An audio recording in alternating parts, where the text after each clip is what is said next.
কষ্ট করে কাশী বিশ্বনাথ ধামে এসে আমরা গঙ্গা স্নান এবং কাশী বিশ্বনাথের মন্দির দর্শন করলেই সমস্ত পাপ মুক্ত হয়। গঙ্গায় স্নান করে, বেনারসের গঙ্গায় স্নান করে গঙ্গা আরতি দেখে এখন সামনের দিকে কাশী বিশ্বনাথ দেবের মন্দিরে আমরা এগিয়ে যাচ্ছি।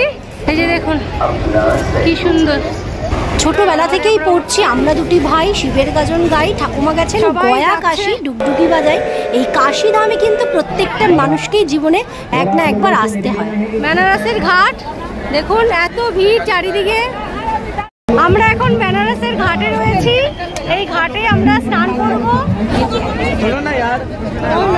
এখানে পূজা পার্বণ হয়, সাথে হচ্ছে খেয়া পারাপার, যেটা বোট রাইডও হয়। আর বোটে চড়ে এদিক ওদিক ঘোরার জন্য মাত্র 50 টাকা পার পার্সন। কাশীঘাটে স্নান করাটা একটা পূর্ণ স্নান মানা হয়, তাই স্নানে সবাই চারিদিকটা দেখুন, এত ভিড় চারিদিকে। কাচের মতো জল স্বচ্ছ। হর হর মহাদেব, হর হর মহাদেব। বেনারসের গঙ্গা বলে কথা, তো মা গঙ্গার যে এই স্রোতের বাহার, তো এটা দেখার জন্য কিন্তু আমাদের বোট রাইড করতেই হলো। আপনারাও আসলে অবশ্যই করবেন, আর খুবই সুন্দর লাগে। কাশীধামে এসে স্নান, যেটা পূর্ণ স্নান বলা হয়, সেই স্নান কিন্তু সেরে নিলাম। আর এই স্নান সেরে চলে যাব হচ্ছে আরতি দেখতে, মণিকর্ণিকা ঘাট দেখতে, বাবা বিশ্বনাথকে দর্শন করতে। মা গঙ্গার পুজো তো করতেই হবে। মা গঙ্গা মহাদেবের জটা থেকে বেরিয়ে অবশ্যই আমাদের ধরতিতে আমাদের যে পৃথিবীকে পবিত্রতায় ভরে দিয়েছে, তার জন্য মা গঙ্গার পুজো অবশ্যই করতে হবে। এখন যাচ্ছি মণিকর্ণিকা ঘাটে। মণিকর্ণিকা ঘাট কিন্তু বলা হয় যে ভীষণ ভীষণ পবিত্র স্থান। বলা হয় মণিকর্ণিকা ঘাটেই প্রথম দর্শন করতে হয়, এখানে বাবা মহাকালের মূর্তি দর্শন করতে হয়, তারপরে বাবা বিশ্বনাথকে দর্শন করতে হয়। এই শ্মশানে যাদের মৃতদেহ পোড়ানো হয় তারা কিন্তু এই জীবন মৃত্যুর চক্র থেকে মোক্ষ লাভ পায়। আর তারা কিন্তু, তাদের কানে বলা হয় স্বয়ং মহাদেব এসে তারক মন্ত্র পাঠ করেন, আর তারা এই জীবন মৃত্যুর যে চক্র, তার থেকে মোক্ষ লাভ পায়, ঠাকুরের চরণে স্থান পায়। তো তার জন্য এই মণিকর্ণিকা ঘাটে মৃত্যুর মানে শবদেহ পোড়ানোর জন্য 1 মাস আগের থেকেও বুকিং চলে। তো এমনও হয় যে এখানে এমন স্থান আছে যেখানে এসে মানুষ মৃত্যুর আগে, কিছুদিন আগে, যখন ডাক্তাররা বলা হয় যে শেষ সময়, তার 7 দিন আগে, 14 দিন আগে এসে ওখানে থাকে মৃত্যুবরণ করার জন্য। তো এই মণিকর্ণিকা ঘাট অবশ্যই অবশ্যই দর্শন করবেন। কাশীধামে মা অন্নপূর্ণার মন্দিরও কিন্তু রয়েছে। এটা হচ্ছে মা অন্নপূর্ণার মন্দির, এখানে অন্নভোগ কিন্তু পাওয়া যায়। জয় শ্রীরাম কি পবন পুত্র হনুমান কি জয়, হর হর মহাদেব। বজরংবলী সাথে মহাদেবের মন্দির। এখান থেকে চলে হচ্ছে অরিজিনাল রুদ্রাক্ষ।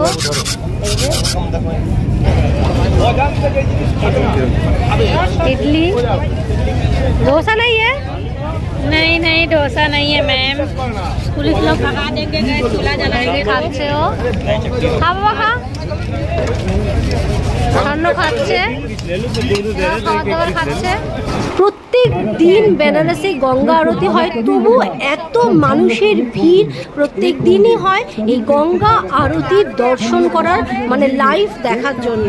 তো আমরা কিন্তু এই লাইভ দর্শন করলাম ভক্তি সহকারে, খুব ভালো লাগলো। আপনাদের আরতি হচ্ছে, চারিদিকে এত ভিড়। গঙ্গা আরতির সময় হচ্ছে 6:30 থেকে 7:30, গরমকালে, শীতকালে 5:30 থেকে 6:30। এত সুন্দর এই গঙ্গা আরতির চারিদিকে এত মানুষের ভিড়, ভক্তি আপনা আপনিই কিন্তু বেড়ে যায়। কাশী বলে কথা।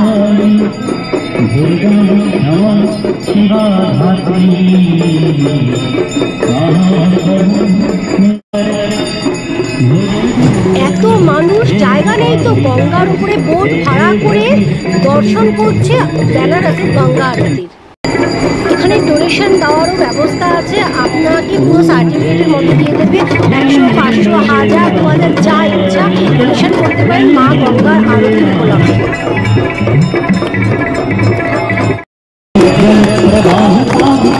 আরতি শেষ হয়ে যাচ্ছে, সবাই আস্তে আস্তে বেরিয়ে যাচ্ছে।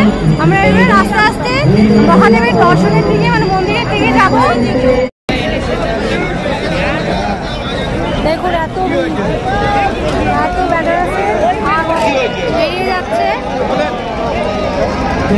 ভিড়ের ঠেলায় মানুষ নড়াচড়া করতে পারছে না, এগোবে কি করে? বাবার দর্শন করতে হবে এখনো। বাবা বিশ্বনাথ ধামের যে বিশ্বনাথ, বাবা বিশ্বনাথকে তো দর্শন করতে হবে, তো তার জন্য এগিয়ে চললাম। গঙ্গা আরতি দেখে আমরা কাশী বিশ্বনাথের মন্দির দর্শন করতে এগিয়ে যাচ্ছি সামনের দিকে। কষ্ট করে কাশী বিশ্বনাথ ধামে এসে আমরা গঙ্গায় স্নান করে, বেনারসের গঙ্গায় স্নান করে গঙ্গা আরতি দেখে এখন সামনের দিকে কাশী বিশ্বনাথ দেবের মন্দিরে আমরা এগিয়ে যাচ্ছি সামনে বাবার দর্শন করতে। হর হর মহাদেব।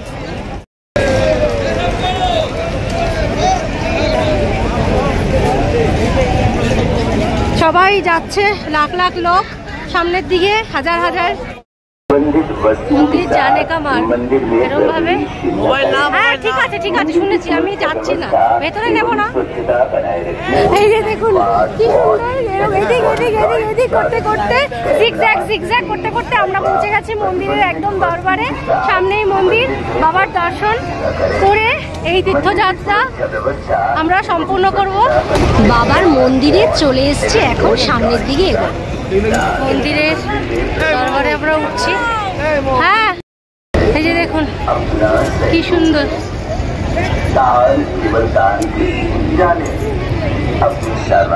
এরকম ভাবে সবাই আসছে।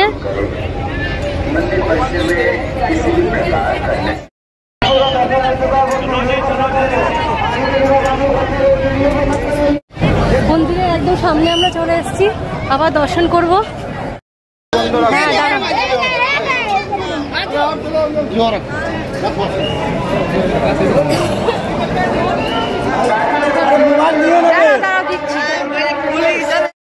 থেকে মোবাইল ব্যাগ সব সামান লকারে রেখে তারপরে মন্দিরে ঢুকতে হবে, যেহেতু তাই আমরা এখন মোবাইল ব্যাগ সব জমা দেব। তো যতটা পারছি আপনাদের সাথে শেয়ার করছি দর্শন, তো আমাদের সাথে থাকুন। কাশী বিশ্বনাথ ধাম